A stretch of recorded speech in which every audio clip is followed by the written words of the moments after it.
వాళ్ళకి తెలిసిందల్లా రోజు చేనికి పోవాలా, డబ్బులు సంపాదించుకోవాలా, పిల్లల్ని చదివించుకోవాలా అనేదే వాళ్ళ ఆశ అనేది వాళ్ళకి తెలుసు అనమాట.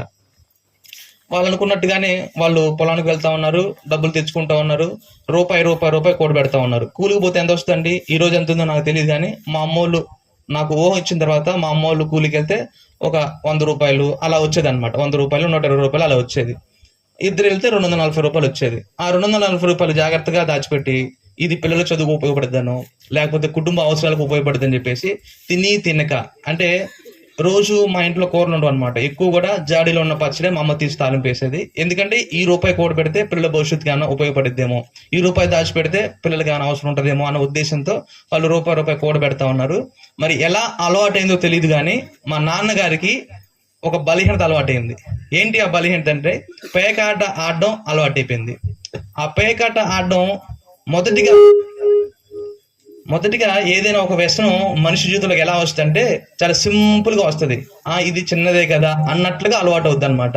ఆ చిన్నదే చిన్నదే చిన్నదే చినికి చాటంత అయిపోయింది అన్నట్టుగా ఆ చిన్న బలహీనత చిన్న చిన్నగా పెద్దదైపోయి చివరికి మా పరిస్థితి అయిపోయిందంటే, అప్పుడు దాకా చక్కగా ఉన్న దాంట్లోనే చక్కగా ఉండే మా కుటుంబం, మా నాన్న ఎప్పుడైతే ఆ ప్యాకెట్కి అలవాటు అయ్యాడో, దానితో పాటు ఎప్పుడైతే త్రాగడం మొదలు పెట్టాడో, మా కుటుంబ పరిస్థితి ఎలాగైపోయిందంటే మీ అందరం కూడా ఇంకా రోడ్డున పడిపోయినంత పరిస్థితి అయిపోయింది అనమాట. ఎలాగున్న రోడ్డును పడిపోయాను అంటే మా నాన్న ఏం చేశాడు అంటే పనికని వెళ్ళిపోయి ఆ పనికి వెళ్లకుండా అక్కడికి వెళ్ళి ఎక్కడో ఆ పొలాల్లోనో లేకపోతే ఎక్కడో ఒక చోట ప్యాకెట్ ఆడడం మొదలు పెట్టాడు అనమాట. ఎప్పుడైతే ఆ పేకాట ఆడడం మొదలు పెట్టాడో, ఆ పేకాట ఆడేవారికి అప్పులు ఇచ్చే వాళ్ళు కూడా ఎక్కువ ఉంటారు అనమాట. అక్కడ ఎన్ని రూపాయలు వడ్డీ ఇస్తారో తెలియదు అనమాట. మా నాన్నకి ఆ పేకాట ఆడేటప్పుడు ఎక్కువ వడ్డీకి డబ్బులు ఇచ్చేసి ఆ పేకాట ఆడిచ్చేవాళ్ళు. మా నాన్న చివరికి కొన్ని వేల రూపాయలు అప్పు చేసేసి మా ఇంటికి వస్తే మా అమ్మ తిడతదేమో, లేదంటే తెల్లారితే అప్పులు తిడతారేమో అని చెప్పేసి పేకాట ఆడి మా ఊరు వదిలిపెట్టి వెళ్ళిపోయాడు అనమాట. ఇప్పుడు తెల్లారేసరికి ఇంటి ముందు అప్పులోళ్ళు ఉండేవాళ్ళు. మా అమ్మకి ఏం అర్థమయ్యేది కాదు. అప్పులలో ఉన్నారేంటి మా ఇంటి ముందు అని చెప్పేసి అంటే అప్పులోళ్ళు తిట్టడం మొదలు పెట్టేవారు. ఏంటమ్మా డబ్బులు తీసుకున్నాడు మీ ఆయన, డబ్బులు ఎప్పుడు ఇస్తారు అని అంటే మా అమ్మకి అర్థమయ్యేది కాదు. అదేంటి నిన్న పనికి వెళ్ళాడు కదా మా ఆయన, ఎప్పుడు పేకాట ఆడాడు? లేదు, మొన్నటి నుంచి మీ ఆయన పేకాట ఆడితేనే ఉన్నాడు, మా దగ్గర అప్పులు చేశాడు, ఇప్పుడు మీ ఆయన కనిపించట్లేదు, మా అప్పులు మాకు కట్టండి అని అప్పులు కూర్చునేవాళ్ళు. ఇప్పుడు మా అమ్మ అప్పులు కట్టాలి అని ఆడవాలి, మా నాన్న కనపట్లేదని బాధపడాలి. ఏం చేయాలో అర్థం కాని పరిస్థితి అనమాట. ఎందుకంటే మనిషి ఉంటే సరే ఇవాళ కాకపోతే రేపైనా తీర్చుకుందామనే ఆశ ఉంటుంది. ఈ మనిషి ఎటో వెళ్ళిపోయాడు, చెప్పా పెట్టకుండా ఎటో వెళ్ళిపోయాడు. మనిషి ఉన్నాడో లేడో తెలియదు, ఈ అప్పులు ఎలా తీర్చాలో తెలియదు. రూపాయి కూడబెడితే కొంచెం డబ్బులు సేవ్ అవుద్ది, కానీ ఈయన ఒకసారి 70,000 80,000 రూపాయలు అప్పు చేశాడు. వీళ్ళు రూపాయి కూడబెట్టి ఆ 70,000 80,000 రూపాయలు అప్పు తీర్చాలంటే వీళ్ళకి 2-3 సంవత్సరాలు టైం పెట్టేది అనమాట. రూపాయి కూడబెట్టి సరే అని చెప్పేసి అప్పులు వచ్చి మాట్లాడుతుంటే ఆ మాటలు మా అమ్మలు తట్టుకోలేక ఇంకా వాళ్ళు ఇంకా రోజు కూడా కుటుంబంలో సమాధానం ఉండేది కదనమాట. ఎందుకంటే మన బ్రతుకు మనం బ్రతుకుతా ఉంటే బాగానే ఉంటది, కానీ మనం బ్రతుకుతున్న బ్రతుకు వేరే వాళ్ళు వచ్చి చీప్ గా అంటే చులకనగా మాట్లాడుతూ ఉంటే అప్పులు కట్టిన వాళ్ళు మీకెందుకు అప్పులు ఇవ్వడం వాళ్ళు అని ఏదో ఒక విధంగా కొన్ని సార్లు అయితే అన్నం తినేటప్పుడే వచ్చారనమాట. మా అప్పులు కట్టకుండానే మీరు అన్నం తింటున్నారమ్మా అని అంటే మా అమ్మలకి కళ్ళం నీళ్ళు వచ్చాయి అనమాట. మనం కష్టపడతా మన సొమ్ము మనం తినకుండా అప్పులో వచ్చి మళ్ళీ ఎందుకు ఇలా మాట్లాడుతూ ఉన్నారు అని వాళ్ళకి కొంచెం బాధ అనిపించేసి ఏం చేయాలో అర్థం కాక అలాగ కుటుంబ జీవితం అలాగ సాగిపోతా ఉంది. సరే మా నాన్నగారు తీసుకున్న అప్పు మా అమ్మోళ్ళు రూపాయి కూడబెట్టి ఎలాగో 2 సంవత్సరాలు తీర్చారు. తీర్చిన తర్వాత ఒకనొక దినమున మళ్ళీ మా నాన్నగారు ఇంటికి తిరిగి వచ్చారు. మళ్ళీ మా నాన్నగారు వచ్చారు అని చెప్పేసి మా అమ్మోళ్ళు అందరూ సంతోషంగా ఉండి మళ్ళీ పని చేసుకుంటా ఉన్నారు. మళ్ళీ పని చేసుకుంటుంటే మళ్ళీ కొన్ని దినాలు నమ్మకంగానే ఉన్నాడు. కొన్ని దినాల తర్వాత మళ్ళీ పేక ఆడడం మొదలు పెట్టాడు. ఎప్పుడైతే ఈ రెండోసారి ప్యాక్ ఆడడం మొదలు పెట్టాడో మొదటి దానికంటే ఎక్కువగా అప్పులు చేశాడు. మొదటిసారి ఏమో వేలల్లోనే అప్పు చేశాడు, రెండోసారి వచ్చరికి లక్షల్లో అప్పు అయిపోయింది. లక్షలు అప్పు చేసి మళ్ళీ ఇల్లు వదిలిపెట్టి పారిపోయాడు. ఈసారి అప్పు ఎక్కువ అయ్యేసరికి ఇంకా మా కుటుంబంలో నెమ్మది లేకుండా పోయింది. ఎందుకంటే వేలంటే సరే రూపాయి కూర్చోబెట్టి అప్పు తీర్చగలిగారు, మరి లక్షల రూపాయలు అప్పు ఎలా తీర్చేది? మా అమ్మ మా నాయనమ్మ ఇద్దరే ఉంటారనమాట మా ఇంట్లో. మా నాన్న ఇటో వెళ్ళిపోయాడు, అప్పు చేసి ఇటో వెళ్ళిపోయాడు. మా అమ్మ మా నాయనమ్మ ఇద్దరు మనుషులు ఇంట్లో కూర్చొని బాధపడతా ఉండేవాళ్ళు. వాళ్ళ బాధ ఏంటంటే ఈ అప్పులు ఎలా తీర్చాలా, రెండోది 3 పిల్లలు ఉన్నారు, 3 చిన్న పిల్లలు, ఒక ఆడపిల్ల ఉంది. వీళ్ళ భవిష్యత్తు ఏంటి, వీళ్ళ చదువు ఏంటి, వీళ్ళ స్థితిగతులు ఏంటి, వీళ్ళని ఎలా పెంచాలా, అప్పు తీర్చాలా వీళ్ళని పెంచాలా, అప్పు తీర్చాలా వీళ్ళని చదివించాలా, వీరి భవిష్యత్తు ఏంటి, వీరి భవిష్యత్తు కూడా మనలాగే ఉంటుందా? ఇప్పుడు మనం 360 రోజులు ఎండనక వాననక కష్టం పడుతూనే ఉన్నామే, మరి మన పిల్లల పరిస్థితి కూడా ఇలాగనే ఉంటుందా? వీళ్ళ బ్రతుకు మారదా? వీరి బ్రతుకు కూడా ఇలాగనే సాగిపోతుందా? ఇలాగనే ఎండిన అనుభవాలలో సాగిపోతుందా? నా పిల్లల భవిష్యత్తు బాగా ఉండదా? నా పిల్లల భవిష్యత్తు అందరిలాగా మంచిగా ఉండదా అని వాళ్ళు ఆశగా చూసేవారు, కానీ ఏ హోప్ కూడా ఉండేది కాదనమాట. ఎందుకంటే ఆ అప్పు చేసినప్పుడు ఎలాగ ఉండేదంటే, అందరూ ఉన్నారు, అందరూ తెలిసిన వాళ్ళే, మా ఇంటికి దగ్గర ఉన్న వాళ్ళందరూ కూడా ఏదో ఒక రిలేషన్ ఉన్న వాళ్ళే, అమ్మ తరపున కానీ నాన్న తరపున కానీ ఏదో ఒక సంబంధం ఉన్న వాళ్ళే. కానీ ఈ అప్పు ఎప్పుడైతే చేశారో వారు కూడా మాట్లాడడం మానేశారు. ఎందుకంటే మాట్లాడితే వీళ్ళు డబ్బులు అడుగుతారేమో, మాట్లాడితే వీళ్ళ అప్పుని మనల్ని తీర్చమంటారేమో, తర్వాత ఇస్తాం ఇప్పుడు తీర్చని అని అంటారేమో అని నా అన్న వాళ్ళు కూడా అందరూ ఉన్నా సరే ఒంటరిగా మిగిలిపోయారు అనమాట. అక్కడున్న పరిస్థితులు ఎలాగ ఉన్నాయంటే అందరూ తెలిసిన వాళ్ళే, కానీ అందరూ ఉన్నా సరే ఒంటరిగా మిగిలిపోయినాం అనమాట. ఇప్పుడు ఇలాగున దినాలు కొనసాగుతూనే నాకు కొంచెం ఊహ వస్తూ ఉంది. 8వ తరగతి వరకు అలాగే సాగిపోతా ఉంది. ఇంకా 9వ తరగతి నేను ఒక డిసైడ్ అయిపోయా, ఏంటంటే నేను స్కూల్కి వెళ్ళకూడదు, స్కూల్కి వెళ్తే డబ్బులు రావు, కాబట్టి ఈ అప్పు తీర్చాలంటే నేను కూడా పనికి వెళ్ళాలి. నేను కూడా పనికి వెళ్తే కొంచెం డబ్బు వస్తుంది, మా అమ్మకి మా నాన్నమ్మకి తోడుగా ఉంటుంది, కొంత అప్పు తీర్చడానికి సహాయపడుద్ది అని చెప్పేసి నేను మా అమ్మకి గట్టిగా చెప్పాను, నేను స్కూల్కి వెళ్ళను, మీరు నన్ను అడగద్దు అని చెప్తే మా అమ్మ ఏం ఒప్పుకునేది కాదు. ఎందుకంటే అయ్యా చదువుకుంటేనే పరిస్థితులు మారితే, లేకపోతే మాలాగా నువ్వు కూడా గొడ్డు చాకిరి చేయాలా, ఇప్పుడు చూడు ఎండనక వాననక 300 రోజులు పోతా ఉన్నావు, రూపాయి కూడా చేతికి మిగట్లేదు, చదువుకుంటే కొంచెం డబ్బులు ఎక్కువ వస్తాయా అని అర్థమయ్యేటట్టు చెప్పినా సరే నాకు అంత ఆలోచన లేదు. అప్పుడు నా ముందున్న ఆలోచన, మా నాన్న సరిగ్గా లేడు, మా నాన్న లేడు, అప్పు చేసి వెళ్ళిపోయాడు, ఈ అప్పుని వాళ్ళిద్దరు తీర్చలేక అల్లాడిపోతా ఉన్నారు, వారికి తోడుగా నేను కూడా సహాయం చేయాలనే ఉద్దేశంతో నేను కూడా ఏం చేస్తానంటే బడికి పోలేదు. ఇంకా 9వ తరగతి కొన్ని రోజులు వెళ్ళాను. తర్వాత ఇంకా ఈ బేల్దారి పనికి, పత్తి దొక్కడం, మిరగాయలు దొక్కడం, అన్ని ఇంక ఏ పనులు ఉన్నాయో, మిరగాయలు కోయడానికి, పత్తి కోయడానికి ఏ పనులు ఉన్నాయో నాకు చేతన పని మా అమ్మతో పాటు వెళ్ళేవాడిని. నాకు చేతన పైన మా ఇంటి పక్కన ఎవరో ఒకరు వెళ్తా ఉంటారు కదా, వాళ్ళతో పాటు వెళ్ళేవాడిని. అలాగే 9వ తరగతి అయిపోయింది. 2008లో 10వ తరగతి చదవాలి, అది కూడా డిస్టెన్స్ లో కట్టాను. డిస్టెన్స్ లో కట్టి 10వ తరగతి రాశాను. రాసిన తర్వాత ఎండాకాలం మిరగాయలు తొక్కడానికి వెళ్తా ఉంటుంటే ఒకళ్ళు ఎవరో చదువుకునే వాళ్ళు కోచింగ్ వెళ్తా ఉన్నారు. ఏంటి ఎక్కడికి వెళ్తున్నారు మీరంటే, మేము పాలిటెక్నిక్ కోచింగ్కి వెళ్తా ఉన్నాం అని వాళ్ళు చెప్పారు. మరి పాలిటెక్నిక్ కోచింగ్ నేను ఎలా తీసుకోవాలా, నా దగ్గర డబ్బులు లేవు కదా. వాళ్ళు అన్నారు బుక్ ఒకటి ఉంటుంది దానికి, ఆ బుక్ చదువుకుంటూ చాలా అన్నారు. సరే అని చెప్పేసి వాళ్ళు డబ్బులు ఇస్తే ఆ బుక్ తీసుకొచ్చి పెట్టారు. ఆ బుక్ని పొద్దునంతా మిరగాయలు దొక్కడానికో, పత్తి కొట్టడానికో ఏదో పనికి వెళ్ళేవాడిని.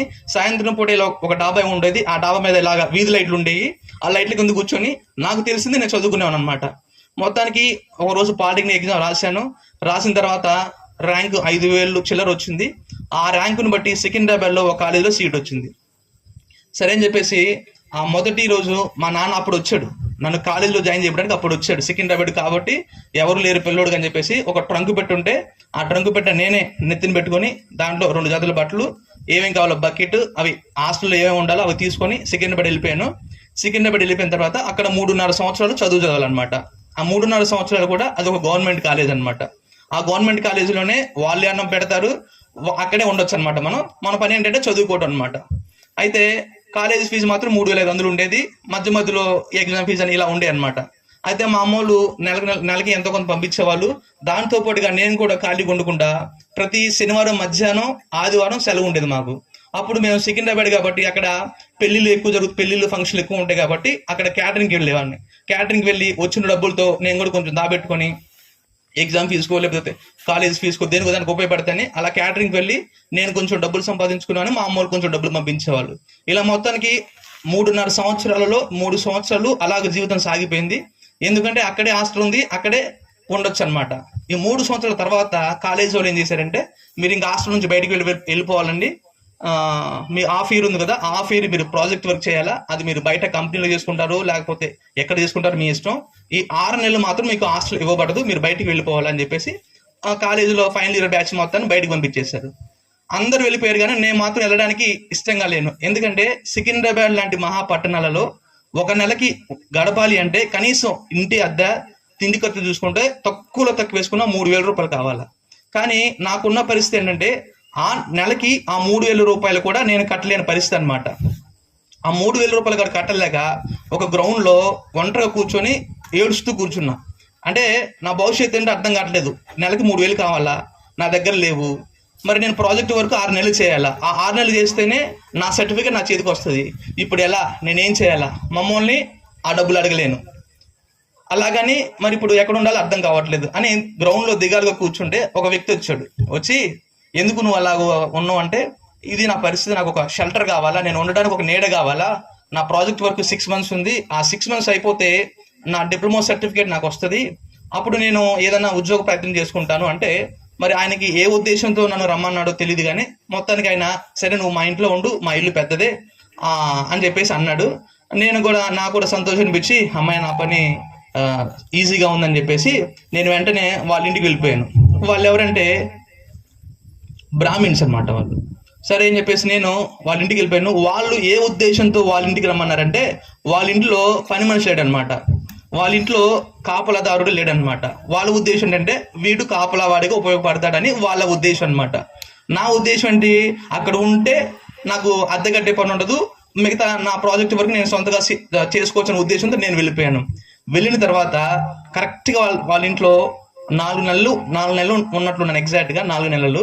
ఆ 4 నెలల్లో జీవితం ఏంటో వాళ్ళు నాకు నేర్పించారు. ఏంటంటే ఆ 4 నెలల్లో తల్లిదండ్రుల విలువ కానీ, లేదంటే సమాజంలో మనకి ఇంకా సరిగ్గా లేకపోతే మన బ్రతుకు ఎలాగుంటుందో ఆ 4 నెలలు నాకు ఆ అనుభవం నేర్పించారు అనమాట. ఏంటంటే ఆ 4 నెలలు నేను చేసే పని ఏంటంటే, ఉదయం ఎన్ని గంటలకు లేవాలంటే 3 గంటలకు లేవాలి. 3ంటికి లేచి ఆ గేట్లన్నీ ఓపెన్ చేయాలి. ఓపెన్ చేసి వాళ్ళు ఏదైనా పాల ప్యాకెట్ అడిగితే పాల ప్యాకెట్, లేదంటే ఇల్లంతా ఊడ్చేసి వాళ్ళు లేచేసరికి ఇల్లంతా శుభ్రం చేసేసి నీట్గా పెట్టాలన్నమాట. లేచేసరికి వాళ్ళందరికీ ఆ పాల ప్యాకెట్ అవన్నీ తెచ్చి పెడితే వాళ్ళు టీ చేసుకునేవాళ్ళు అనమాట. 3 గంటలు లేచి నైట్ పూట నేను పడుకునేసరికి మరలా 1 అయిపోయేది. నేను పడుకునేది 2 నుంచి 3 గంటల సేపు అనమాట. వాళ్ళ ఇంట్లో ఉన్నప్పుడు నా బ్రతుకు ఎలాగుందంటే, ఒక బానిస బ్రతుకు ఎలాగుంటుందో అలాగుందనమాట. ఎందుకు బానిస బ్రతుకు అడిగానంటే, అది నాకు 2012, 2013 అనమాట. నా వయసు అప్పుడు 17 సంవత్సరాలు 17 సంవత్సరాలు అలా ఉంటాయి అనమాట. 17 సంవత్సరాలు 18 సంవత్సరాలలో నాకు తినే వయసు అనమాట అది. నాకేమో పని చేసి బాగా ఆకలేసేది అనమాట. ఆకలేసి వాళ్ళేమో అందరూ తింటా ఉండేవారు, నన్ను ఎవరు పట్టించుకోరు. ఎందుకంటే నా బ్రతుకు అక్కడ ఒక బానిసలాగా ఉంది కాబట్టి, నువ్వు తిన్నావా లేదా అని అడిగే వాళ్ళు ఎవరు లేరనమాట. ఇప్పుడు కన్న తల్లి అంటే నువ్వు ఎక్కడ బయట తిరిగి వచ్చినా ఏదో పని చేసినా సరే ఏళ్ళకి ఇంటికి వస్తే ఒక ముద్ద అన్నం పెట్టింది. ఎందుకంటే కన్న తల్లి ప్రేమ అటువంటిది. కానీ అక్కడ కన్న తల్లి లేదు. అక్కడికి వెళ్ళిన తర్వాత ప్రతిరోజు నా పరిస్థితి ఎలా ఉండేదంటే, వాళ్ళేమో 9ంటికి 10ంటికల్లా టిఫిన్ తినేవాళ్ళు, నాకేమో ఉదయం 3 గంటలకే లేస్తాను కాబట్టి బాగా ఆకలేసేసి వాళ్ళు తింటే ఆ ప్లేటికలు చూస్తూ ఉండేవాళ్ళు. పెడతారేమో, ఒక ముద్ద తింటే కొంచెం కడుపులో వస్తుంది అని అనుకుంటా ఉంటే వాళ్ళు పెట్టేవాళ్ళు కాదు. సరే వాళ్ళంతా తిన్న తర్వాత ఎప్పుడో మిగిలితే పెట్టేవారు. ఒకవేళ మిగలేదు అనుకోండి, నేను మెలకుండా నా పని నేను చూసుకోవాలన్నమాట. ఆ టిఫిన్ అయిపోయిన తర్వాత నా పని ఏంటంటే, ఆ బట్టలన్నీ ఉండేవి. ఆ బట్టలన్నీ కూడా పని మనిషి ఏ పని చేస్తే ఆ పని అంతటి కూడా నాతో చేయించాలన్నమాట. ఆ బట్టలు పిండాలి, కొన్నిసార్లు బండ్లు తుడుస్తూ ఉండాలి. ఒక్కొక్కసారి ఆ బండ్లు తుడుస్తూ ఉంటే నా కళ్ళ ముందు నీళ్ళు కారుతూ ఉంటాయి. ఎందుకంటే ఏ కన్న తల్లి కూడా పిల్లల చేత ఎంత చేత కాకపోయినా సరే, ఎంత లేకపోయినా సరే అటువంటి పనులు చేయించడానికి ఇష్టపడదు. ఓపిక ఉన్నా లేకపోయినా ఆ తల్లి చేసుకుంటది, కానీ పిల్లల చేత ఆ పని చేయడానికి ఇష్టపడదు ఏ తల్లి అయినా సరే. కానీ ఆ బండ్లు తుడుస్తూ ఉంటే నా కళ్ళ ముందు నీళ్ళు నేను తుడుచుకునేవాడిని. మా నాన్న సరిగ్గా ఉంటే మా పరిస్థితి ఇలా ఉండదు కాదు కదా. మా నాన్న ఆ బలహీనత లేకుంటే, మా నాన్న చక్కగా ఉంటే మా పరిస్థితులు కూడా మారే కదా. ఈ రోజున నేను ఒకరి ఇంటిలో బండ్లు తుడవడం ఏంటి, ఈ రోజున నేను ఆడవాళ్ళు బట్టలు పెట్టడం ఏంటి, ఈ రోజున నా బ్రతికిందుకు ఇలా మారిపోయింది. ఎందుకు ఇంత దరిద్రంగా మా బ్రతుకు మారిపోయింది? యజమానుడు ఒక్కడు సరిగ్గా లేకపోవడాన్ని బట్టి, తనలో ఉన్న బలహీనతను బట్టి కుటుంబం అంతా ఇలాగున మారిపోవాలా, ఇలాగున రోడ్డును పడిపోవాలా, ఏ ఆశ్రయం లేక ఎండిపోయిన అనుభవాలు మేము ఉండాలా అని నాకే ఏడుపు వచ్చేది అనమాట. ఏడుపు వచ్చేది, కళ్ళం నీళ్ళు తుడుచుకునేవాడిని. నా బాధ చూసి ఆ ఇంట్లో పని మనిషి అన్నది, అయ్యా నాకు 2 పిల్లలు ఉన్నారు, నువ్వు మా ఇంటికి రాయా, 3వ పిల్లడుగా నేను చూసుకుంటా, కనీసం ఒక ముద్ద అన్నం పెడతానయ్యా, వాళ్ళు నేను చేసే పని చూస్తుంటే నాకే కడుపు తరిగిపోతుందయ్యా అంటే, లేదులేమ్మా నీకే లేక వచ్చినావు ఇక్కడికి, లేదులేమ్మా నా బ్రతుకు ఇలా ఎన్ని రోజులు ఉందో నాకు తెలీదు, కానీ ఏదో ఒక రోజు నాకు కూడా మంచి రోజు వస్తుందిలే అని మొత్తానికి అక్కడ ఉన్న పరిస్థితులు ఎంత దారుణంగా ఉన్నాయంటే, ఒకరోజు వాళ్ళు నాకు అన్నం ఎలా పెట్టేవాళ్ళంటే, గడప బయట నేను కూర్చోవాలా, గడప లోపల నేను కూర్చోకూడదు అనమాట. గడప బయట నేను కూర్చోవాలా, గడప బయట ఇలా ప్లేట్ ఉంటది, ఆ ప్లేట్ ఇక్కడ ఉంటే వాళ్ళ అన్నం ఇలా పెట్టేవాళ్ళు. ఎందుకంటే ఈ గంటె ఎక్కడ ఈ ప్లేట్కి తగులుతుందో వాళ్ళు మైలపరచబడతారేమో అని చెప్పేసి ఈ అన్నం గింట ఇలా వేసేవాళ్ళు. సగం అన్నమేమో ప్లేట్లో పడేది, సగం అన్నమేమో కింద పడేది. అది చూసినా కూడా బాధ అనిపించేది. ఏంటి ఇలా ఇంత దారుణంగా అంటే నాకు ఒక కుక్కే గుర్తుకొచ్చింది. జనరల్గా మనం కుక్కకి అలానే ఒకసారి పెడతా ఉంటాం, కొంచెం కింద పడినట్టుగా పైన పడినట్టుగా పెడతా ఉంటాం. ఇదేంటి నా బతుకు ఇంత దారుణంగా అయిపోయింది, కనీసం తినడానికి ఒక ముద్ద అన్నం కూడా సరిగ్గా పెట్టట్లేదే. నాకు ఆకలేస్తే అమ్మ ఆకలి అని కూడా నేను అడగలేకపోతున్నానే. ఏంటి భవిష్యత్తు, ఏంటి బ్రతుకు ఇలా అయిపోయింది. ప్రతిసారి నాకు దీనికి క్వశ్చన్ మార్క్ మా నాన్నే కనపడేవాడు. ఎందుకంటే అతను ఒక్కడి వల్లే కదా ఇలాగ మేము అంతా అయిపోయింది. అతను ఒక్కడు సరిగ్గా ఉంటే, అతను పేకాడకుండా, అతను త్రాగకుండా ఉంటే మా భవిష్యత్తు కూడా బాగుండేది కదా, మిగతా పిల్లలందరూ చక్కగా చదువుకుంటున్నారు కదా, మిగతా పిల్లలందరూ చక్కగా ఉన్నారు కదా అని అనుకునేవాడిని. అలాగున్న 4 నెలల పాటు ఒకరోజు అయితే ఆ ఇంట్లో ఉన్నప్పుడు ఆ ముసలావిడ అన్నం తింటా ఉంది. వాళ్ళు ఏదో నన్ను ఫైల్ తీస్తామని లోపలికి వెళ్తే ఆ అన్నం ప్లేట్లో మొహమ్మద్ ఇసుగుట్టింది. ఎందుకంటే వాళ్ళు ఒక మాట తిట్టి, నువ్వు మేము తింటే లోపలికి వచ్చేంత తోడుగా అన్నట్లుగా మాట్లాడి ఆ ప్లేట్ ఇసుగుట్టింది. మొత్తం ఇలా ఆ ఇంగిల్ ప్లేట్ అంతా ఇలా పడిపోయింది. అన్నీ తుడుచుకుని మౌనంగా ముందుకు వెళ్ళిపోయాను. 4 నెలలు ప్రతిరోజు కూడా ఒంటరిగా పడుకునే ముందు ఏడుస్తూ పడుకునేవాడిని. నా భవిష్యత్తు ఏంటి, నా బ్రతుకు మారదా, ఎన్ని రోజులు ఇలా. ఒక పక్క చూస్తే ప్రాజెక్ట్ వరకు ఇంకా అవ్వలేదు. మా అమ్మ డబ్బులు అంటే భయం. వాళ్ళు ఏ రోజు పని ఆ రోజు చేసుకోవాలా, వాళ్ళకున్న అప్పు తీర్చడానికే వాళ్ళకి ఇంకా చాలా సంవత్సరాలు పట్టేటట్టుంది. అప్పుడు నా దగ్గర ఫోన్ కూడా లేదు. మా అమ్మ నువ్వు ఎలా ఉన్నావు ఏంటి అని అడగడానికి నా దగ్గర ఫోన్ కూడా లేదు. వేరే వాళ్ళ ఫోన్ తీసుకొని మా ఇంటి పక్కన వేరే వాళ్ళ ఫోన్ ఉంటే వాళ్ళకి చేసి మాట్లాడాలా. మాట్లాడే ముందు మా అమ్మకి ఇవన్నీ ఏం చెప్పాలి అని అబద్ధం చెప్పేవాడిని. అమ్మ నాకు హైదరాబాద్ ఉద్యోగం వచ్చిందిలే, నా బ్రతుకు బాగానే ఉంది, నేను బాగానే తింటాను, అంతా అవుతుంది, అన్ని అబద్ధం మాటలే. నేను ఏ రోజు కడుపు నిండా తినది లేదు, కడుపు నిండా నిద్రపోయింది లేదు. కానీ అమ్మకి అలా చెప్పలేనుగా, మళ్ళీ వాళ్ళు బాధపడతారని. నాకు ఉద్యోగం వచ్చిందిలేమా హైదరాబాద్ లో, మా చక్కగా బాగానే ఉందిలే నా స్థితి, కొన్ని రోజులు అంతా సెట్ అవుతులే అని వాళ్ళతో మాట్లాడుతుంటే నాకు ఏడుపు వచ్చేది. ఎందుకంటే నువ్వు అబద్ధం చెబుతున్నావు, నీ స్థితికి లేనిది నువ్వు చెబుతున్నావు, అబద్ధం అని మనసు అంటా ఉంటది. కానీ దాన్ని నొక్కేసేవాడిని. ఎందుకంటే తల్లి కోసం, తల్లి ఏడుస్తుండే చూడలేను కదా. సరే అని చెప్పేసి 4 నెలల పాటు అలా అక్కడ ఉన్నాను. చివరికి ఆ 2 నెలలు కూడా ఎలాగ అయిపోయింది, మొత్తానికి 6 నెలలు అయిపోయింది. నా ప్రాజెక్ట్ వరకు అయిపోయింది. నా ప్రాజెక్ట్ అయిపోయి వాళ్ళ ఇంటి నుంచి బయటకు వెళ్ళేటప్పుడు ఒక 3,000 రూపాయలు ఇచ్చారనమాట వాళ్ళు. ఆ 6 నెలలు వాళ్ళ దగ్గర ఉన్నందుకు నాకు ఇచ్చిన డబ్బులు 3,000 రూపాయలు అనమాట. సరే నాకు ఈ 3,000 చాలు అని చెప్పేసి ఆ 3,000 రూపాయలు చేత పట్టుకొని 2 జతలే బట్టలు ఉండేవి. ఆ 2 జతలు బట్టలు తీసుకొని బయటకు వచ్చేసాను. బయటకు రాగానే ఆ సికింద్రాబాద్ దగ్గర నాతో పాటు చదువుకున్నవారు వేరే రూమ్ లో ఉన్నారని తెలిస్తే వారి దగ్గరికి వెళ్ళి నన్ను కూడా రూమ్ లో ఉంచుకోండి అంటే వాళ్ళు సరే నెలకి 1,500 రూపాయలు కట్టాలా, రెంట్కి తిండికి అన్నారు. సరే నా దగ్గర 3,000 ఉన్నాయి కదా, 1,500 రెంట్ కడతాను, 1,500తో నేను ఉద్యోగాన్ని వెతుక్కుంటాను అనే ధైర్యంతో సరే ఉంటానన్నాను. వాళ్ళకి 1,500 కట్టాను. 1,500 కట్టిన తర్వాత ఆ మిగతా 1,500తో ఉద్యోగం మొదలు పెట్టాను. ఎక్కడ వెతుకుతున్నా, ఒక రోజు వెళ్ళా, 2 రోజులు వెళ్ళా, ఎక్కడ వెతికినా కూడా ఉద్యోగం రావట్లా. జోబులో ఉన్న డబ్బులేమో అయిపోతున్నాయి. కొన్నిసార్లు నా పరిస్థితి ఎలాగ ఉండేదంటే తిరిగి బాగా ఆకలేసేసి హోటల్కి వెళ్ళి తిందాం అనిపించేది. సరే హోటల్కి వెళ్తే తిందామని అప్పుడు చూస్తే డబ్బులు ఇలా జోబులో చూస్తే 10 రూపాయలు ఛార్జీగా ఉండేవి. అక్కడ నుంచి మా రూమ్కి వెళ్ళడానికి ఛార్జీగా ఉండేవి. ఆకలేసేసి ఇప్పుడు కాదులేని ఆకలి కడుపుతోనే అక్కడ ఏదైనా వాటర్ ఉంటే వాటర్ దాకి ఏడ్చుకుంటూ ముందుకు వెళ్ళిపోయాను. కొన్నిసార్లు అయితే డబ్బులు కూడా లేక 5-6 కిలోమీటర్లు ఆ ఇంటర్వ్యూకి వెళ్ళడానికి చక్కగా షర్టు ప్యాంట్ వేసుకుని వెళ్ళేవాడిని. 5-6 కిలోమీటర్లు నడిచేసరికి ఇదంతా చెమట పట్టేసేది. అక్కడికి వెళ్ళేసరికి నా దగ్గర చెమట వాసన వచ్చేసేది వాళ్ళకి. మిగతా వారు అందరంటే డబ్బులు ఉంటే స్ప్రేస్ అవి కొనుక్కుంటారు, ఆ స్థితి కాదు. నేను అక్కడికి వెళ్ళేసరికి నా డ్రెస్ అంతా పడిపోయి నా అంతా దుమ్ము కొట్టుకుపోయి ఎక్స్పీరియన్స్ సరిగ్గా ఉండేది కదనమాట. అలా ఉద్యోగం ప్రయత్నం చేస్తా ఉన్నాను. ఎట్టకేలకు ఒక దగ్గర 6,000 రూపాయలకు ఒక ఉద్యోగం వచ్చింది. ఆ ఉద్యోగం ఏంటంటే ఐడియా షోరూమ్ లో కస్టమర్ కేర్ లాగా అనమాట. ఇప్పుడు మీకు ఫోన్ చేస్తూ ఉంటాను చూడండి, నేను ఐడియా నుంచి ఫోన్ చేశాను, ఐడియా షోరూమ్ నుంచి ఫోన్ చేశానని. అలా ఒక కస్టమర్ కేర్ సర్వీస్ సెంటర్ నన్ను ఉద్యోగం ఇచ్చారు. వారు ఉద్యోగం వచ్చే ముందు దానిలో రూల్స్ ఏంటి, రెగ్యులేషన్ నాకేం చెప్పాల, నీకు నెలకి 6,000 రూపాయలు జీతం ఇస్తా ఉన్నారు. నాకు అది చాలా అనుకున్నా. సరే వాళ్ళు అదొక మాట చెప్పారు కదా, నేను నెక్స్ట్ డే జాయిన్ అయిపోయాను. ఒక నెల అయిపోయింది, వాళ్ళు శాలరీ ఇవ్వట్లా. ఇక్కడేమో రూమ్ రెంట్ కట్టాల్సిన పరిస్థితి అయిపోయింది. ఒక నెల అయిపోయిన వాళ్ళ జీతం ఇవ్వకపోతే ఏంటంటే నాకు జీతం ఇవ్వట్లేదని నెల 10 రోజుల తర్వాత అడిగాను. అడిగితే వాళ్ళు అప్పుడు చెప్తున్న మాట ఏంటంటే, ఇది టార్గెట్ బేస్డ్ జాబ్, ఇది నీకు ఇచ్చిన టార్గెట్ నువ్వు రీచ్ అవ్వలేదు. అంటే టార్గెట్ ఏంటంటే ప్రతిరోజు కూడా ఒక 10 మంది కస్టమర్స్ ని ఎయిర్టెల్ నుంచి ఐడియాలోకి మార్చాలా, లేదంటే వోడాఫోన్ నుంచి ఐడియాలోకి మార్చాలా. అలా మారిస్తేనే నీ టార్గెట్ రీచ్ అవుతాయి. నీకు ఇవ్వబడిన టార్గెట్ నువ్వు రీచ్ కాలేదు కాబట్టి నీకు జీతం ఇవ్వబడదు అన్నారు. ఈ మాట ఎప్పుడు చెప్పాడు? నెల 10 రోజుల తర్వాత చెప్పాడు.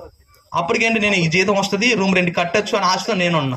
ఇప్పుడు రూమ్కి వెళ్తేనేమో వాళ్ళు డబ్బులు అడుగుతున్నారు, వీళ్ళేమో జీతం ఇవ్వట్లేదు. ఇప్పుడు నేను ఏం చేయాలో అర్థం కాక మా రూమ్ పక్కన ఒక ఫ్యామిలీ ఉంటే ఆ అక్కని అడిగాను, అక్క రూమ్ రెంట్ 1500 కట్టాలా, ఆ 1500 మీరు ఇవ్వండి అక్క, నేను కొన్ని రోజుల్లో నాకు జీతం వస్తుంది, ఆ జీతం రాగానే మీ డబ్బులు మీకు ఇస్తాను అక్క అనగానే ఆ అక్క ఏం చేసింది, సరే అని చెప్పేసి ఆ 1500 నాకు ఇచ్చింది. నేను తీసుకెళ్లి రూమ్ రెంట్ కట్టేశాను. కట్టేసిన తర్వాత మళ్ళీ ఆఫీస్కి టార్గెట్ రీచ్ అయితే డబ్బులు ఇస్తున్నారు అని చెప్పేసి బాగా చేసేవాడిని. ఎంత చేసినా కూడా ఒకరిద్దరి కంటే ఎక్కువ అది మార్చేవాళ్ళు కాదనమాట. ఆ మొబైల్ నెట్వర్క్ నుంచి మొబైల్ నెట్వర్క్ మారేవాళ్ళు కాదనమాట. చివరికి ఇంకొక 10 రోజులు ఎక్స్ట్రా అయింది, నేను రీచ్ అవ్వట్లా. ఇంటికి వస్తేనేమో ఈ అక్క డబ్బులు అడుగుతుంది, తమ్ముడు మాది అంత మాత్రమే కదా, మరి మా పరిస్థితి ఏంటి, మేము కూడా రెంట్ కట్టాలా అనేసి ఆవిడ 10,000 అడుగుతుంది. ఇప్పుడు ఇంక చివరికి నేను ఆఫీస్కి వెళ్ళడానికి కూడా నా దగ్గర ఇంకా డబ్బులు అయిపోయింది, ఇంకా లేవు. ఇంకా ఇప్పుడు ఈ రూమ్కి వెళ్తేనేమో ఈ అక్క 10,000 డబ్బులు అడుగుతుంది, ఆఫీస్కి వెళ్తేనేమో వాళ్ళ జీతం ఇవ్వట్లా. ఏం చేయాలి అర్థం కాక ఆ హైదరాబాద్ మహాపట్నంలో సికింద్రాబాద్ రైల్వే స్టేషన్ ఉంటుంది. ఆ సికింద్రాబాద్ రైల్వే స్టేషన్ బయటకు వస్తే రైత్ ఫీల్డ్ బస్ స్టాండ్ ఒకటి ఉంటుంది. ఆ రైత్ ఫీల్డ్ బస్ స్టాండ్ దగ్గర అందరూ బెగ్గర్స్ అందరూ అడుక్కునే వాళ్ళందరూ, ఏ ఆశ్రయం లేని వారందరూ కూడా ఆ ఫుట్పాత్ ఉంటుంది, ఆ ఫుట్పాత్ మీద పడుకునే వాళ్ళు అనమాట. నేను కూడా ఇంకేం చేయాలి అర్థం కావట్లా, ఇంటికి వెళ్ళలేను, వాళ్ళని డబ్బులు అడగలేను, ఎవరికి డబ్బులు కట్టలేకపోతున్నా, వాళ్ళు జీతం ఇవ్వట్లా. ఇంకేం చేయాలి అర్థం కాక ఆ అడుక్కునే వాళ్ళందరి మధ్యలో నేను కూడా ఒక నైపోయి ఇంచుమించుగా 4 రోజుల పాటు అక్కడే పడుకున్నా, ఏం తినలా, ఏడ్చుకుంటూ కూర్చుంటున్నా. ఏం చేయాలి అర్థం కావట్లా. కొన్నిసార్లు వస్తా ఉంటది, నీ బ్రతికి ఎందుకు, ఇంకా నువ్వు బ్రతికి ఏం సాధిస్తావు, అన్నిట్లో ఓడిపోయావు కదా. కుటుంబ జీవితం, అమ్మ నాన్న ప్యాకెట్ అడి ఎటు వెళ్ళిపోయాడు, త్రాగి బలినుడు అయిపోయాడు, వాళ్ళు అప్పులు పాలైపోయారు, నీకు ఇంకా ఉద్యోగం కూడా లేదు, ఎందుకు నువ్వు బ్రతికి ఎవరి కోసం బ్రతకాలా అని సాతానుడు అలాగను ప్రేరేపించేవాడు. అప్పుడు నా మనసుకి అనిపించింది అంటే, అవును కదా, చనిపోతే ఇక్కడతో ఆగిపోయింది, ఇంకా మనకి ఈ కష్టాలు, ఈ బాధలు, ఈ ఉద్యోగాలు, ఈ అప్పులు, ఈ సమస్య మనకి ఏమి ఉండదు, చనిపోయేవానికి ఇవాళ ఒక రోజుతో అయిపోయింది అని చెప్పేసి ఆ సికింద్రాబాద్ రైల్వే స్టేషన్కి వెళ్ళేవాడిని. ఆ ట్రైన్ కింద పడదామని చెప్పేసి అనిపిస్తూ ఉంటుంది అనమాట. ఆ ట్రైన్ దగ్గరికి వెళ్ళగానే మా అమ్మ గుర్తుకొచ్చేది. ఇంత కష్టపడి 18 సంవత్సరాల పాటు ఎండనక వాననక నన్ను పెంచింది కదా, వాళ్ళు తినకపోయినా సరే నాకు పెట్టారు కదా, వాళ్ళు అప్పులు చేసినా నన్ను చదివించారు కదా. నేను కాలేజీలో ఉన్నప్పుడు ఇంటికి వెళ్తే సెలవులు ఇస్తారు కదా, దసరా సెలవులు, సంక్రాంతి సెలవులు, అప్పుడు ఇంటికి వెళ్తే మరలా ఇంటి నుంచి కాలేజీకి వెళ్ళాలంటే మా బ్రతుకు అప్పుడు ఎలా ఉండేదంటే, నేను మరలా ఇంటి నుంచి కాలేజీకి వెళ్ళాలంటే 500 రూపాయలు కావాలంటే మా అమ్మ పక్కింటికి వెళ్ళి అడిగి రావాలా, అమ్మ ఒక 500 ఇవ్వండి, పిల్లోడు కాలేజీకి వెళ్ళాలా, మరలా కూలీ పని చేసి మీ 500 మీకు ఇస్తానమ్మా అంటే మా అమ్మ వెళ్ళి ఒక ఇల్లు ఇవ్వకపోతే ఇంకొక ఇంటికి వెళ్ళి, ఇంకొక ఇంటికి వెళ్ళి అడిగితే ఒకళ్ళు ఇచ్చేవాళ్ళు కాదు. మా నాన్న మాత్రం దానిని కూడా ప్యాకెట్ వాడుకునేవాడు. ఎలాగంటే, మా అబ్బాయికి కాలేజీకి వెళ్ళాలా, డబ్బులు ఇవ్వండి ఒక 1000 రూపాయలు అని చెప్పేసి. ఆ పరిస్థితిలో కూడా మా నాన్న నా పేరు చెప్పి పిల్లోడు కాలేజీకి వెళ్ళాలని చెప్పేసి అబద్ధం చెప్పి 2000 3000 తీసుకొని ప్యాకెట్ అడ్డానికి వెళ్ళిపోయాడు. ఇప్పుడు మా అమ్మ 500 కోసం పక్కింటికి వెళ్ళి అలా ఇల్లు తిరుగుతుంటే నాకు ఏడుపు వచ్చేది. నేను ఇంటికి రాకపోతే మా అమ్మ ఇలా అడగదుగా, ఒక ఇంటికి వెళ్ళి చేయి చాపదుగా, సరే నేను ఇంటికి రాకూడదు, ఎలాగైనా సరే ఏదైనా సాధించి ఇంటికి రావాలని చెప్పేసి ఇంటికి రావడం కూడా తగ్గించేశారు. దాదాపుగా చాలా వరకు తగ్గించేశారు అనమాట. ఇంకా ఏదైనా మా అమ్మ ఏడిస్తే తప్ప ఇంక మాక్సిమం ఇంటికి రావడానికి నాకు ఇష్టం లేదు. ఎందుకంటే అక్కడ పరిస్థితి ఏ రోజు కూడా మా ఇంటికి వెళ్తే నెమ్మది ఉండేది కాదు. ఎప్పుడు మా అమ్మ ఏడుస్తూ ఉండేది, మా నాన్న ఏడుస్తూ ఉండేది, కుటుంబం అంతా కూడా ఏ దిక్కు నుంచి కూడా సమాధానం కనపడేది కాదు. ఇలాగ అయిపోయింది జీవితం. మొత్తానికి ట్రైన్ కింద పడదాం అనిపిస్తూ ఉంటది, కానీ మా అమ్మ గుర్తుకొచ్చింది, ఇలాగ అదిలే ఏదో ఒకటి సాధిద్దాం మళ్ళీ అనుకొచ్చారు. అలా ఆ ఫుట్పాత్ మీద ఇంచుమించుగా 5-6 రోజులు ఉన్న తర్వాత నా జోబులో ఒక రూపాయి బిల్లు ఉంది. ఆ రూపాయి బిల్లుతో రూపాయికి ఆయన వేసి ఆ సికింద్రాబాద్ లో మా ఇంటి దగ్గర ఒక ఆయన ఉద్యోగం చేస్తా ఉన్నాడు, మహేంద్రలో. అప్పుడు ఆయన ఫోన్ చేసి, అన్నా నేను మా ఇంటి పక్కన ఒక ఆవిడకి ఒక అక్కాయికి 1500 అప్పు తీసుకున్నా, ఇలా ఇంటి అద్దె కట్టడం కోసం. ఆ డబ్బులు అడుగుతున్నారు, నా దగ్గర లేవు, నీవు ఇవ్వన్నా వాళ్ళకి, నేను మరలా నీకు ఇస్తానన్నా, ఇప్పుడు రూమ్కి వెళ్ళక 5 రోజులు అవుతుందన్నా అని చెప్పే లోపు ఆయన ఏమన్నాడంటే, మీ అమ్మ నువ్వు ఫోన్ చేయలేదని చెప్పేసి మన ఊరు నుంచి మనుషులు పంపించింది హైదరాబాద్, నువ్వు ఉన్నావో లేవో అని తెలియక భయపడిపోయి నువ్వు చాలా రోజులు అవుతుందంట కదా ఫోన్ చేసి, మీ అమ్మ నీ కోసం మన ఊరు నుంచి మనుషులు పంపించింది హైదరాబాద్, నువ్వు ఎక్కడ ఉన్నావు అంటే, అన్న నేను ఇక్కడ రైతుపల్లి బస్ స్టాండ్ లో ఉన్నా అన్న. ఇది మాట్లాడే లోపు రూపాయి అయిపోయింది. సరే రూపాయి అయిపోయింది. నేను ఆయన చెప్పిన అడ్రస్ ఆ ఫుట్పాత్ దగ్గర ఉన్నాను. మొత్తానికి ఆ అన్నయ్య బస్సులో వచ్చాడు. వచ్చి అప్పటికి నేను ఎలా ఉన్నానంటే, మొత్తం 7 రోజులు కదా, ఆ దుమ్ము ధూళి మొత్తం పెరిగిపోయి ఇంకా ఇంచుమించుగా భిక్షగాలు ఎలా ఉంటారో అలాగని అయిపోయాను అనమాట నేను కూడా. అది చూసి ఆ అన్నయ్య, ఏందిరా అసలు నువ్వేంది ఇలా ఉన్నావు ఏంటి అసలు ఏంటి అని చెప్పేసి ఆ అన్నయ్య బాధపడి వాళ్ళ రూమ్ తీసుకెళ్ళాడు. చక్కగా స్నానం చేయించి ఆవిడికి తీసుకున్న డబ్బులు 1500 ఇచ్చి నన్ను ఇంటికి చేర్చారు. ఇంటికి చేర్చిన తర్వాత ఇంకా మా అమ్మ బాధపడతా ఉంది. తండ్రి చూస్తేనేమో ఇలా అయిపోయాడు, పిల్లోడు చూస్తేనేమో ఇలా ఉన్నాడు. ఆవిడకి ఇంకా కొంచెం దిగులు ఎక్కువైపోయింది. ఎందుకంటే ఎదిగిన పిల్లలు వృద్ధుల్లోకి రాకపోతే కన్న తల్లిదండ్రులకి ఎంతైనా వేదన ఉంటది. ఎందుకంటే అన్ని సంవత్సరాలు చెట్టుని పెంచి పోషించి నారు పోసి ఫలాలు తినాలని ఏ తల్లిదండ్రికి ఉంటదండి. మా తల్లి కూడా అలా ఆశపడింది. కానీ నేను అంజూరపు చెట్టు ఎండిపోయినట్టు ఎండిపోయా. అప్పుడు ఆ సందర్భంలో అమ్మ ఇక్కడ ఉంటే నేను ఏం చేయలేను, నేను ఇక్కడికి వెళ్తా అని చెప్పేసి, నేను ఏదైనా సాధించుకొని వస్తా అని చెప్పేసి అంటే, మా అమ్మ ఒక 4000-5000 కరెక్ట్ గా గుర్తులేదు, కొంత డబ్బులు నా చేతులు పెట్టింది. ఇదేనా నేను సంపాదించింది, ఇంకా నా దగ్గర ఉంది, ఇదే ఏదో ఒకటి చేయ అని చెప్పేసి మా అమ్మ డబ్బులు పెట్టింది. మా టికెట్ రేపల ప్యాసింజర్ ఒకటి ఉంటుంది, అది తెనాలి వైపు వెళ్ళింది. నేనేం చేస్తానంటే ఆ టికెట్ తెనాలికి తీసుకొని తెనాలిలో ట్రంక్ నెత్తిని పెట్టుకొని బయటకు వచ్చేసా. బయటికి రాగానే మా కాలేజీలో ఒక అన్నయ్య తగిలాడు, కనిపించాడు. ఏంటి తమ్ముడు ఇటు వచ్చావంటే, అన్న ఏదైనా పని ఉంటుందని, ఇక్కడ ఏదైనా ఉద్యోగం దొరికిద్దానంటే, ఉద్యోగం కాదురా ఇక్కడ రైల్వేలో ఉద్యోగాలు పడ్డాయి, ఇప్పుడు రా చదువుకున్నారా అన్నాడు. నా రైల్వేలో ఉద్యోగం అంటే నా దగ్గర అన్ని డబ్బులు లేవు, మా అమ్మ కొన్ని డబ్బులు ఇచ్చింది, మరి అద్దె ఇవన్నీ కట్టాలంటే నాకు అంత చేత కదని అంటే, అద్దె ఎక్కువ వద్దులేరా, నువ్వు 500 ఇవ్వు చాలు, మనం తినేదంతా కంట్రోల్ బియ్యమేలే, స్టోర్ బియ్యమేలే, నువ్వు ఇంటికి వెళ్ళినప్పుడు స్టోర్ బియ్యం తెచ్చుకో, పచ్చడి తెచ్చుకో, దాంతో మనం ఎలాగోలా గడిపేద్దాం అన్నాడు. ఇదేదో బాగుందని చెప్పేసి ఇంకా ఆ రూమ్ లో ఉంటూ, అప్పటి వరకు నాకు దేవుడు తెలియదు. అది 2013 అనుకుంటా, 2013 తెనాలిలో వెళ్ళే టైంకి నా పరిస్థితి ఏంటంటే, యాకోబు తన అన్నను మోసం చేసి బెహెర్షెబా నుండి హారానికి వెళ్తూ ఉన్నప్పుడంట, మార్గం మధ్యలో ప్రొద్దుగూకినప్పుడంట, ఆ మార్గం మధ్యలో చరిత్రకారులు చెప్తాడు అదొక అడవి లాగా ఉంటదంట, చిట్టడవి లాగా ఉంటదంట. ఆ అడవిలో అంట యాకోబు చీకటి పడిపోయింది కదా, ఇంకా మనం ప్రయాణం ముందుకు సాగదు కదా, ఇక్కడే ఉందామని చెప్పేసి అక్కడ యాకోబు కూర్చున్నాడంట. ఆలోచించుకుంటా ఉన్నాడు, ఏంటంటే అన్నను మోసం చేశా, తండ్రిని మోసం చేశా, ఇప్పుడు ఎక్కడికో వెళ్ళాలా, నా పరిస్థితి ఏంటి అని. యాకోబు ఇప్పుడు దాకా ఇంచుమించుగా నన్ను 2 సంవత్సరాలు కన్నీ పెంచిన కుటుంబం నుంచి నేను వేరు అయ్యి వచ్చానే, నా పరిస్థితి ఏంటి, ఈ అడవిలో నా పరిస్థితి ఏంటి, నా భవిష్యత్తు ఎలాగుంటది, అసలు నేను ఒకవేళ నా మేనమావ దగ్గరికి వెళ్తే నా భవిష్యత్తు ఎలాగ ఉంటది, నేనేం పని చేయాలా, నా బ్రతికేంటి అని యాకోబు ఎలాగైతే ఆ రోజు ఆలోచించుకుంటున్నాడో, నా పరిస్థితి కూడా తెనాలిలో అడుగు పెట్టే సమయానికి ఇదే పరిస్థితి, నా బ్రతికేంటి, నేనేం చేయాలా అని ఇలా ఆలోచించుకుంటూ ఉండగా, యాకోబు అంటే అక్కడ చేసిన మంచి పని ఏంటంటే, అన్ని ఆలోచనల మధ్య, అన్ని భయంకరమైన పరిస్థితుల మధ్య అంట ఒక రాయిని తలగడగా చేసుకుని నిద్రపోయాడంట. నిద్రపోవడమే కాదు, అడవిలో నిద్రపడడం అంటే అంత ఈజీ కాదనమాట. ఎందుకంటే ఈ రోజున ఏసీలు ఉండి ఫ్యాన్లు ఉండి అన్ని ఫెసిలిటీస్ ఉంటేనే మనకి సరిగ్గా నిద్ర పట్టదు. కానీ యాకోబు ఆ అడవి మధ్యలో ఒక రాయిని తలగడగా చేసుకుని నిద్రపోయాడంట. ఎందుకు యాకోబు అంత ప్రశాంతంగా నిద్రపోయాడు? ఆయనకైనా కష్టాలు లేవా, ఆయనకైనా శ్రమలు లేవా, ముందు భవిష్యత్తు ఏంటి ఆయనకు కనిపిస్తుందా? ఏమి కనిపించట్లా. కానీ ఆ పరిస్థితుల్లో కూడా యాకోబు అంత ప్రశాంతంగా నిద్రపోయి కలల కంటానికి కారణం ఏంటంటే, ఒక రాయిని తలగడగా చేసుకున్నాడు. ఆ రాయే మన ప్రభు అయిన యేసుక్రీస్తుల వారు. ఏ శ్రమల మధ్య ఉన్నా సరే, ఏ ఇరుకు మధ్య ఉన్నా సరే, యాకోబు ఆ రాయిని తలగడగా చేసుకుని ఎలాగైతే ఆనుకున్నాడో, తెనాలి పట్టణంలో కూడా అప్పటి వరకు నాకు దేవుడు తెలియదు. ఒకరోజు ఇలానే బహిరంగ సభలు పెడుతూ ఉంటే, మా రూమ్మేట్స్ అందరూ క్రైస్తవులు అనమాట. తమ్ముడు నువ్వు ఒక్కడే ఉన్నావు కదా రూమ్ లో, నువ్వురా మనకి ఇలా మీటింగ్ జరుగుతా ఉంది, చాలా బాగుంటాయి దేవుడు మాట్లాడంటే, సరేలే మనకి ఎవరైతే ఏంటని చెప్పేసి వెళ్ళాను. అక్కడ ఒక అయ్యగారు మెసేజ్ చెప్తా ఉన్నారు.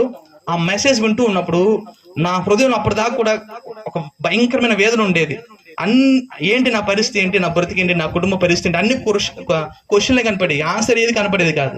కానీ ఎందుకు ఆ రాత్రి ఆ ప్రసంగం విన్న తర్వాత నా హృదయం అంతా తేలికైపోయి ఇంటికి వెళ్ళి యాకోబు ఎలాగైతే ప్రశాంతంగా నిద్రపోయాడో నేను కూడా ప్రశాంతంగా నిద్రపోయిన తర్వాత ఆ రోజు నుంచి నాకు ఒక విషయం తెలిసింది. ఏంటంటే ఇప్పటి వరకు నీ సమస్యలు ఎవరికి చెప్పాలో తెలియదు, ఎవరికి చెప్తే అర్థం చేసుకుని నీకు సమాధానం చెప్తారో తెలియదు, కానీ ఆ నైట్ మాత్రం దేవుడు ఉన్నాడు. దేవుడు మన మొరపెడితే ఆలకిస్తాడు, మనకి జవాబిస్తాడు, మన కోసమే ఆయన ప్రాణం పెట్టాడు అని ఎప్పుడైతే ఆ మాటలు నాకు తాకాయో, ఇంకా మా రూమ్ లో వాళ్ళందరూ పొద్దున్నే కాలేజీకి వెళ్ళిపోయేవాళ్ళు. నేను మాత్రం 3 గంటలకు లేచి గోడ ఉండేది, ఆ గోడ తోటి తిరిగి ఇంకేడటం మొదలు పెట్టేవాడిని. ఇంకా గుండెలో వేదన అంతా మనిషికి చెప్పినట్టుగా దేవునికి చెప్పేవాడిని. అయ్యా, నా బ్రతికిది, మా నాన్న బ్రతికిది, మా కుటుంబ బ్రతికిది, అందరి మధ్య ఒంటరి వాడిని అయిపోయినాయా, అందరూ చెయ్యి విడిచిపెట్టారు, నీవు మాత్రం చెయ్యి విడిచిపెట్టద్దయ్యా. అందరూ ఎన్ని రకాలుగా మా కుటుంబాన్ని అవమానపరిచాలో అన్ని రకాలుగా అవమానపరిచారయ్యా.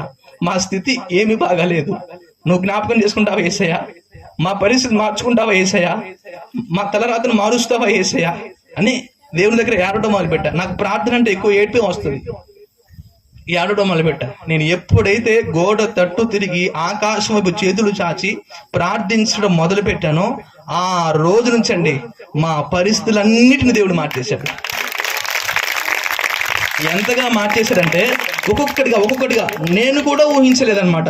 నేను కాదు కదా, మా కుటుంబం కూడా ఊహించలేదు. ఎంతగా మార్చాడంటే ఏ ఊరిలో అయితే అప్పు చేసావని చెప్పేసి అవమానకరంగా చులకనగా 10 మంది మధ్యలో కూడా నీచంగా మాట్లాడారో వారికే దేవుడు అప్పు ఇచ్చేటట్టుగా చేశాడు.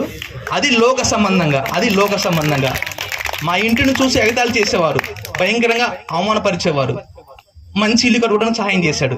ఇది లోకపరంగానే. కానీ నేను దానికి సంతోషిస్తా, కానీ దానికంటే ఎక్కువ దేనికి సంతోషిస్తానంటే ఈ రోజున నా కుటుంబం అంతా దేవుని రక్షణ తీసుకుంది, నా కుటుంబం అంతా దేవుని సన్నిధిలో ఉన్నది. మా తల్లి గారు ఈ రోజు కూడా ప్రతి శనివారం ఖచ్చితంగా ఉపవాసం ఉంటుంది. ప్రతి శనివారం, ఈ శనివారం ఆ శనివారం బంధువులు వచ్చారు, పండగ వచ్చింది, లేకపోతే ఇంకెవరైనా వచ్చిందని కాదు, ప్రతి శనివారం ఎవరు వచ్చినా ఎక్కడికి వెళ్ళినా సరే ప్రతి శనివారం మా తల్లి గారు ఉపవాసం ఉంటారు. మా తల్లి రక్షించబడింది, మా తమ్ముడు రక్షించబడ్డాడు, మా తండ్రి రక్షించబడ్డాడు, మా అక్క కుటుంబం కూడా దేవుని తెలుసుకుంది. అయితే దేవుడు తెలుసుకున్న తర్వాత నేను చేసింది ఏంటంటే, మొట్టమొదటిగా నాకు దేవుని మందిరం అంటే బాగా ఇష్టం ఏర్పడింది. ఎందుకంటే నాకు సమాధానం దొరికింది అక్కడే. నా పరిస్థితి మారడానికి కారణం అదే అయింది. ఎప్పుడైతే దేవుని తెలిసాడో దేవుని మందిరానికి వెళ్ళి నేను చేసే పని ఏంటంటే, అందరు రాకముందే మా చర్చి 9 కంటే 8 గంటలకే వెళ్ళిపోయి మందిరం అంతా ఎవరిని రానివ్వను, అందరూ వచ్చేసరికి చక్కగా ఉడిచేవాడిని, చక్కగా బండ్లన్నీ తుడిచే అనుభవం అక్కడ ఉంది కదా సికింద్రాబాద్లో, ఆ అనుభవం ఇక్కడ కూడా ఉపయోగపడింది. చక్కగా అప్పుడు మనుషులు తుడిచేవాడిని, ఇప్పుడు దేవుడి ఇల్లు తుడడానికి నాకు దేవుడు సహాయం చేశాడని దేవుడి ఇల్లు తుడిచేవాడిని. అందరూ వచ్చేసరికి చేపలు వేసేవాడిని. అయ్యగారు వచ్చేసరికి మొత్తం ఇంకా అయ్యగారు వచ్చి ప్రసంగం చెప్పడం అనమాట. అన్ని పనులు కూడా ఒక్కనే ఎవరిని వచ్చేవాడిని కాదు. ఎందుకంటే నా దేవుడు నాకు ఇచ్చిన గొప్ప భాగ్యం ఇది. ఎక్కడో అనాథగా విడవబడిన వాడిని నేను, కానీ అందరి మధ్య తల ఎత్తుకునేటట్లుగా దేవుడు నన్ను ఈ రోజు నిలబెట్టాడని కృతజ్ఞతగా దేవుని మందిరం అంటే ఎప్పుడు నేను దైవజనుడు ఈ పని చేయమన్నాడని ఎప్పుడు అనుకోను. ఎందుకంటే అది దేవుని పని, దైవజనుడు పని కాదు. అది దేవుని మందిరంలో నీకు ఏ పని అప్పచెప్పినా సరే అది దైవజనుడు కోసం మనం చేయకూడదు. దేవుడు చూస్తున్నాడు, అది దేవుని పని. అందుకే దేవుని వాక్యం ఉంటుంది, ఆయన సన్నిధిలో ఒక మంచి నీళ్ళ గ్లాస్ ఇచ్చినా సరే దాని ప్రతిఫలం ఊరకనైపోదంట. అలాగన అయ్యగారు ఎక్కడైనా మీటింగ్స్ పెడితే పొద్దున పూట కోచింగ్ వెళ్ళేవాడిని, నైట్ పూట ఈ పాంప్లెట్స్ అతికిచ్చేవాడిని. మా కోచింగ్ సెంటర్ సాయంత్రం పూట 6 గంటలకి అలా స్టార్ట్ అయ్యేది. 4 గంటలకి వెళ్ళిపోయాన్ని. 4 గంటలకి వెళ్ళిపోయి ఒక కోడలో తెనాలి పట్టణంలో ఒక కోడలు ఒక జంక్షన్ ఉండేది. ఆ జంక్షన్ మధ్యలో కొన్ని కరపత్రాలు పట్టుకొని అమ్మా యేసయ్య నా బ్రతుకును మార్చాడు, నా స్థితిగతులు మార్చాడు, నా కోసం ప్రాణం పెట్టాడు, నా బ్రతుకును మార్చినట్టుగా మీ బ్రతుకును కూడా మార్చగలడు అని నాకు ఎక్కువ తెలియదు అప్పుడు, తెలియని విధానం కదా, తెలిసిన మాటలు చెప్పేవాడిని. ఒకరు తీసుకునేవాళ్ళు, ఒకరు తిట్టేవాళ్ళు, ఏ చేసినా సరే ఆ గంట సేపు అక్కడే ఉండి మా ఇన్స్టిట్యూట్ చదువుకునే వాళ్ళు నన్ను చూసేవాళ్ళు. వాళ్ళు చూసి నవ్వుకుంటూ వెళ్ళేవారు. మనకి అవన్నీ సహజమే, నన్ను చూసి ఎగతాళిగా మాట్లాడేవాళ్ళు చాలా మంది ఉన్నారు. అవన్నీ నాకు సరేలేని మనకు అలవాటు ఎందుకు అని మౌనంగా భరించేవాడిని. అలాగను ఆ ఇన్స్టిట్యూట్కి వెళ్తా ఉండేవాడిని, దేవుని పని చేసుకుంటే ఉండేవాడిని. ఒకప్పుడు 5,000 రూపాయలు ఉద్యోగం వస్తే చాలు అనుకున్నా, కానీ ఎప్పుడైతే దేవునిలోకి వచ్చానో, మొదటిగా దేవుని రక్షణ అనుభవాన్ని తీసుకున్నాను, రక్షణ వస్త్రాన్ని ధరించుకున్నాను. రెండోది, నా జీవితంలో ఏది కొదువు ఉందో, అయ్యా నా పరిస్థితి మారంటే నాకు ఉద్యోగం కావాలయ్యా అన్న. ఎన్ని మొట్టమొదటి అంటే ఫస్ట్ ఐటమే, నేను మళ్ళీ సంవత్సరంలో కాంపిటేటివ్లో కూడా కూర్చోలేదు. నాకు తెలిసి గట్టిగా ఒక సంవత్సరం కూర్చొని ఉంటా. ఆ సంవత్సరంలో దేవుడు ఒకేసారి 2 సెంట్రల్ గవర్నమెంట్ ఉద్యోగం ఇచ్చాడు ఒకేసారి. నేను ఎక్కువ సంవత్సరాలు కూడా కూర్చుంది లేదనమాట. ఇలాగన ప్రతి విషయంలో అందరూ అంటా ఉండే, ఓరక దేవుడి పనికి వెళ్తే నీకే అవుతారా, చదువుకోవాలా, కాలేజీ పోవాలా, అది చదువుకోవాలంటే నేను చదువుకుంటా, దేవుని పని చేస్తా, మీరందరూ నిద్రపోతారు. దేవుని పని 10ంటికి అయిపోయినా 11ంటికి అయిపోయినా నైట్ మళ్ళీ రూమ్కి వెళ్ళేవాడిని. మళ్ళీ 1 గంట 2 గంటలు మళ్ళీ చదువుకునేవాడిని. మళ్ళీ నాకు దేవుడు నేర్పించిన పాట ఏంటంటే, ఉదయకాలమే పక్షుల కంటే ముందుగా మన కంఠధ్వనానికి వినపడాల.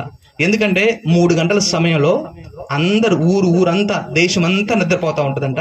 కానీ అప్పుడు లేచి మన కన్నీళ్ళు కనుక దేవునికి అప్పచెబితే, ఏసయ్యా అని మనం పిలిస్తే అంట, ఆయన అనుకుంటాడంట, అందరు నిద్రపోతున్నారే, తన నిద్రను త్యాగం చేసి నా కోసం నా బిడ్డ ఈ సమయంలో లేచాడని చెప్పేసి మన జీవితాలలో ఆయన కార్యములు చెలరేగిపోతాయంట.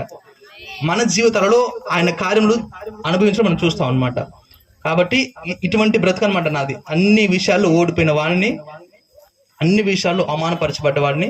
ఈ మధ్య ఈ రాత్రి మీ మధ్య సాక్షి చెప్తున్నానంటే, యేసయ్య నన్ను రక్షించాడు కాబట్టి ఈ రాత్రి కాల సమయంలో మీ మధ్య సాక్ష్యం చెప్పడానికి దేవుడు సహాయం చేశాడు. మా స్థితిగతులన్నీ అండి, ఒకటి కాదు, ఇది కాదు, అది లేదు, ఇది లేదు కాదు, అన్నిటిని, ఏది లేదో ఈ లోకంలో ఏది కావాలో అన్నిటినీ దేవుడు సమృద్ధిగా అనుగ్రహించాడు అనమాట.